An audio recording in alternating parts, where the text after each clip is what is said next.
नमस्कार और the deep type में आपका स्वागत है। आज हम एक ऐसे टॉपिक पर बात करने वाले हैं जो हजारों साल पुराना है, पर आज भी शायद आज पहले से भी ज्यादा रेलेवेंट है और इस पर बहस भी खूब होती है। हम बात कर रहे हैं 10 कमांडमेंट्स या 10 आज्ञाओं की। हमारी आज की जो चर्चा है वो द 10 कमांडमेंट्स अंडर अटैक नाम की एक किताब के कुछ हिस्सों पर आधारित है। ये किताब इन पुरानी नियमों को सिर्फ इतिहास की चीज नहीं मानती, बल्कि आज के मुश्किल सवालों के जवाब ढूंढने के लिए इन्हें एक टूल की तरह देखती है। तो आज हम यही समझने की कोशिश करेंगे कि ये किताब इन आज्ञाओं को सिर्फ ये मत करो वो मत करो की एक लिस्ट से कहीं ज्यादा कैसे देखती है। ये इन्हें एक मॉरल कॉम्पस और प्यार पर आधारित जिंदगी जीने के एक ब्लूप्रिंट के तौर पर पेश करती है। तो चलिए इस पर गहराई से बात करते हैं। तो शुरू करते हैं। किताब की शुरुआत में ही लेखक मार्क ए फिनाले एक बहुत बड़ा दावा करते हैं। वो कहते हैं कि हम एक मॉरल रिलेटिविज्म यानी नैतिक सापेक्षवाद के दौर में जी रहे हैं। ये थोड़ा भारी शब्द है, पर इसका मतलब सीधा सा है ना? बिल्कुल, मतलब वो दौर जहां तुम्हारी सच्चाई और मेरी सच्चाई जैसी बातें आम हो गई हैं। हाँ, और कोई एक स्थायी सच नहीं माना जाता। सही बात है। और लेखक का कहना है कि ऐसे माहौल में ये आज्ञाएं एक नॉर्थ स्टार की तरह काम करती हैं, जो हमें सही दिशा दिखाती हैं। और ये सिर्फ कोई थ्योरी नहीं है। किताब में इसका एक असल जिंदगी का उदाहरण भी दिया गया है। अमेरिका में अलाबामा सुप्रीम कोर्ट के एक जज थे रॉय मूर। उन्होंने अपने कोर्ट हाउस में 10 आज्ञाओं का एक बड़ा सा स्मारक लगा रखा था। हाँ, और जब फेडरल कोर्ट ने उसे हटाने का आदेश दिया तो उन्होंने साफ मना कर दिया। क्यों? उनका तर्क क्या था? उनका तर्क था कि ईश्वर का नैतिक कानून ही सभी इंसानी कानूनों का आधार है। जाहिर है इस पर बहुत बड़ा विवाद हुआ होगा। बहुत ज्यादा।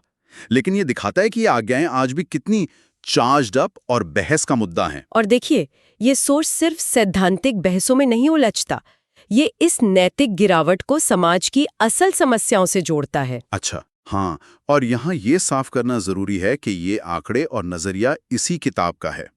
किताब 2004 के कुछ आंकड़े देती है, जैसे अमेरिका में उस साल 16 लाख हिंसक अपराध हुए थे। 16 लाख? हाँ, और एक सर्वे का जिक्र है जो बहुत चौंकाने वाला है। 83% टीनेजर्स ने माना कि नैतिक सच्चाई हालात पर निर्भर करती है। मतलब कुछ भी हमेशा के लिए सही या गलत नहीं है। बिल्कुल।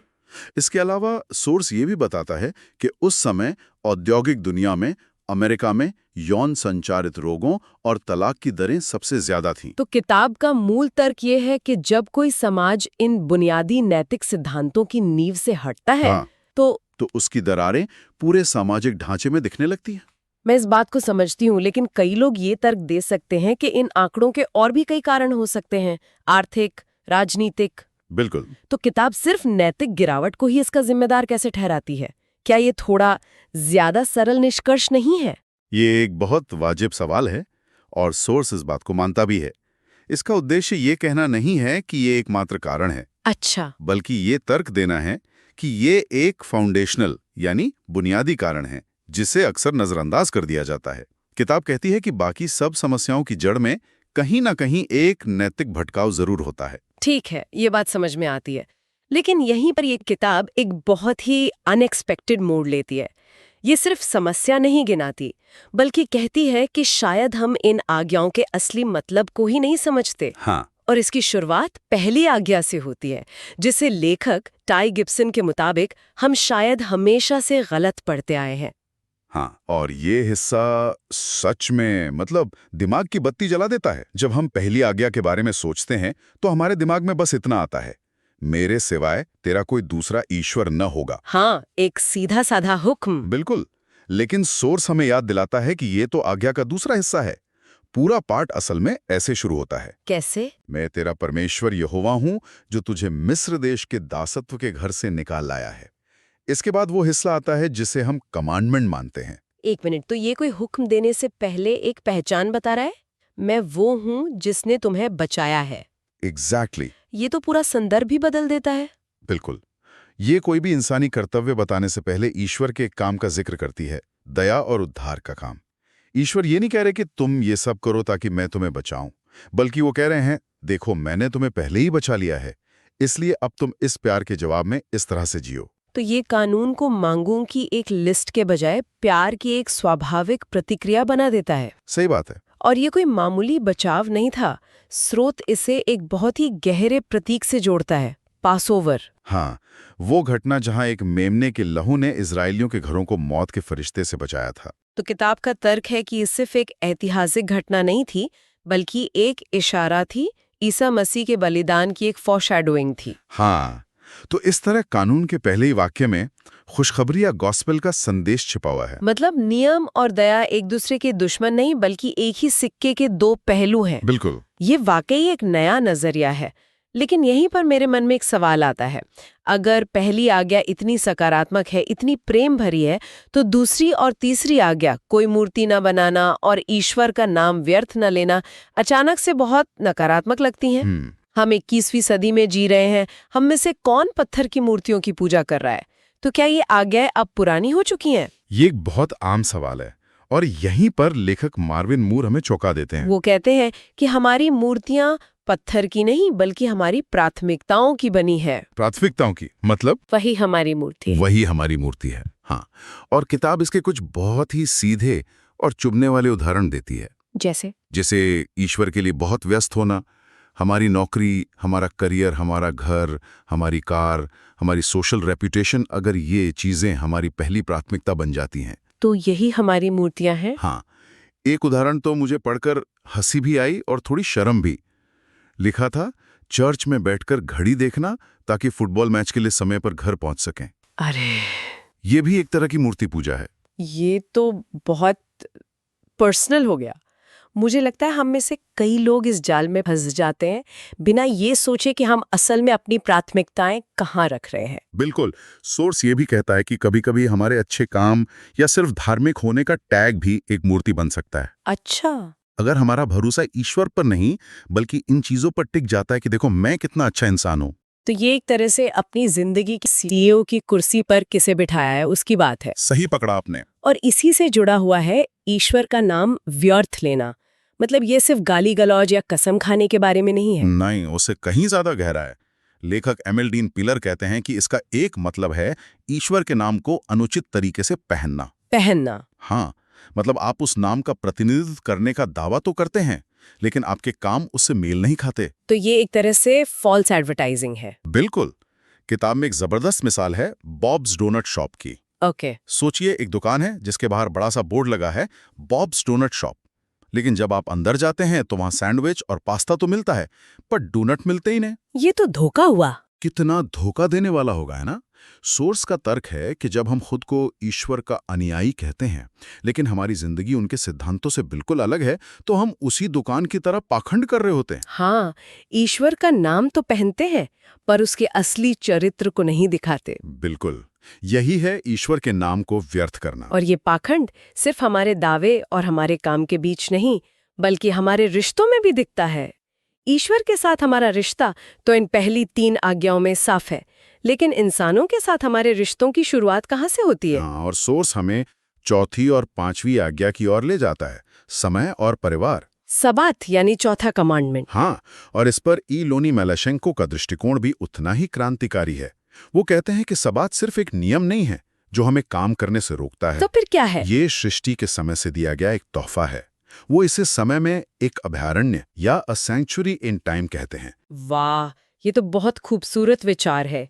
समय में एक अभयारण्य। मतलब हफ्ते के बाकी 6 दिन हम जगह में जीते हैं, लेकिन 7वां दिन एक ऐसा पवित्र समय है जिसे ईश्वर ने हमारे साथ बिताने के लिए अलग रखा है। और ये और भी गहरा हो जाता है जब सोर्सेस की तुलना बेबीलोन की एक प्राचीन पौराणिक कथा एनुमा एलिस से करता है। अच्छा, उसमें क्या है? उस कहानी के मुताबिक इंसानों को इसलिए बनाया गया था ताकि वे देवताओं के लिए दासों की तरह काम करें और देवता आराम कर सकें।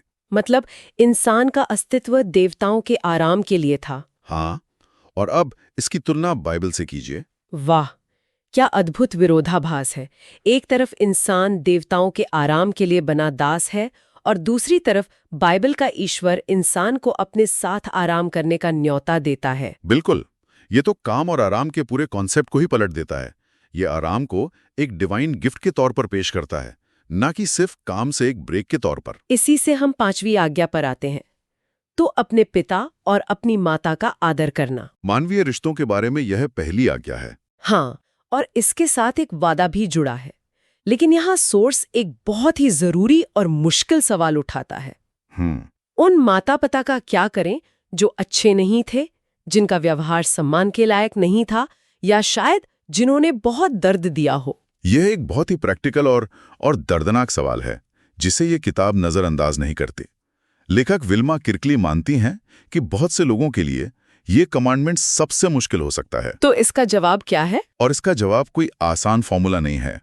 सोर्स का सुझाव है कि यहाँ पर ईश्वर की कृपा और क्षमा की भूमिका सबसे बड़ी हो जाती है। मतलब यह है कि शायद हम उनके कर्मों का सम्मान ना कर पाएं, और हमें करना भी नहीं चाहिए अगर वे गलत थे, लेकिन हम उन्हें उस व्यक्ति के रूप में सम्मान देने का चुनाव कर सकते हैं जिन्होंने हमें जीवन दिया। तो ये सम्मान हमारी भावनाओं से ज्यादा हमारे चुनाव पर निर्भर करता है। हाँ। उन्हें क्षमा करने का चुनाव, सीमाओं को बनाए रखने का चुनाव, और उन्हें ईश्वर की नजरों से देखने का चुनाव, जो उनसे भी उतना ही प्रेम करते हैं। किताब कहती है कि ये एक बहुत ही गहरा आध्यात्मिक अभ्यास है और अक्सर इसमें किसी काउंसलर या मेंटर की मदद की जरूरत पड़ती है। ये रातों रात नहीं होता। तो ये सम्मान करने का मतलब उनकी हर बात मानना या उनके बुरे बर्ताव को सहना नहीं है। नहीं, बिल्कुल नहीं। बल्कि उन्हें एक इंसान के तौर पर गरिमा देना है, भले ही उनका व्यवहार गरिमापूर्ण ना रहा हो। ये बहुत ही गहरी और मुश्किल बात है। बिल्कुल, ये आसान रास्ता नहीं है, लेकिन सोर्स के अनुसार यही घावों को भरने का रास्ता है। तो जब हम आज की पूरी बातचीत को देखते हैं तो इन 10 आज्ञाओं की जो तस्वीर उभरती है वो उस तस्वीर से बिल्कुल अलग है जो शायद हम में से ज्यादातर लोगों के मन में थी। हाँ। ये सिर्फ मत करो कि एक डरावनी लिस्ट नहीं है। नहीं, बिल्कुल नहीं। ये प्रेम पर आधारित एक गाइडबुक है और इसका ढांचा बहुत खूबसूरत है। कैसे? इसकी शुरुआत ईश्वर के प्रेम और दया के एक तरफा ऐलान से होती है, मैंने तुम्हें बचाया है। और उसके बाद जो कुछ भी आता है वो उसी प्यार का एक जवाब है, ईश्वर के प्रति प्रेम और अपने आसपास के लोगों के प्रति प्रेम। और पहली आज्ञा की ये नई समझ कि ये ईश्वर के उद्धार से शुरू होती है, बाकी सब पर एक नई रोशनी डालती है। सही बात है। तब मूर्ति पूजा सिर्फ एक मूर्ति के आगे झुकना नहीं, बल्कि अपनी प्राथमिकताओं को गलत जगह रखना बन जाता है। परमेश्वर का नाम व्यर्थ लेना सिर्फ अपशब्द नहीं, बल्कि एक पाखंडी जीवन जीना बन जाता है। और सब बात एक बोझ नहीं, बल्कि एक तोहफा बन जाता है। हर आज्ञा प्रेम की एक प्रैक्टिकल अभिव्यक्ति बन जाती है। और ये सब मुझे आज के अंतिम विचार पर लाता है। ये किताब इन आज्ञाओं को संहिताबद्ध प्रेम या कोडिफाइड लव कहती है। हम संहिताबद्ध प्रेम मतलब प्यार को नियमों के रूप में लिखना ताकि हम उसे जी सकें। तो मेरे मन में ये सवाल घूम रहा है और मैं इसे श्रोताओं के लिए भी छोड़ना चाहती हूँ। अगर हम अपने जीवन के किसी भी नियम को, चाहे वो धार्मिक हो, कानूनी हो या हमारा कोई पर्सनल सिद्धांत हो, अगर हम उसे केवल एक नियम के बजाय संहिताबद्ध प्रेम की नज़र से देखें तो उस नियम के साथ हमारा रिश्ता कैसे बदल सकता है।